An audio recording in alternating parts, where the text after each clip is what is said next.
நான் வரேம்மா. சரிப்பா. கார்த்திக், ஒரு நிமிஷம். என்ன? நீ இன்னைக்கு நம்ம கம்பெனிக்கு போக வேண்டாம். நம்ம கம்பெனிக்கு போக வேண்டாமா? அப்புறம் நான் உன்னை வேற ஒரு கம்பெனிக்கு அனுப்புறதா இருக்கேன். நம்ம கம்பெனிலேயே ஒர்க் பண்ணட்டும், அதுல உனக்கு என்ன பிரச்சனை? இல்லப்பா,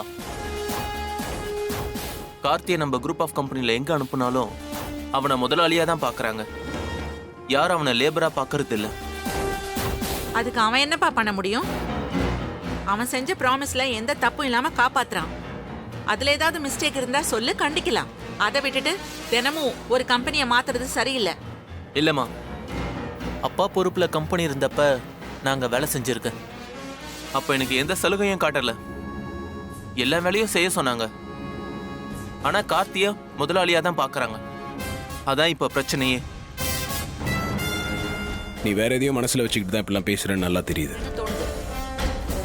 இப்போ நான் எந்த கம்பெனிக்கு போகணும் அதை மட்டும் சொல்லு. எனக்கு எல்லா கம்பெனியும் ஒன்று தான். எங்கே போனாலும் நான் லேபராக தான் வேலை செய்ய போகிறேன்.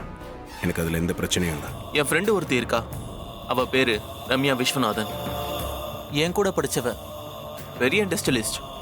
ரம்யா ஃபேக்டரிஸ்னு ஒரு கம்பெனி வச்சு நடத்துறா. அங்க நீ போய் ஒர்க்கரா 26 days நீ ஒர்க் பண்ணணும்.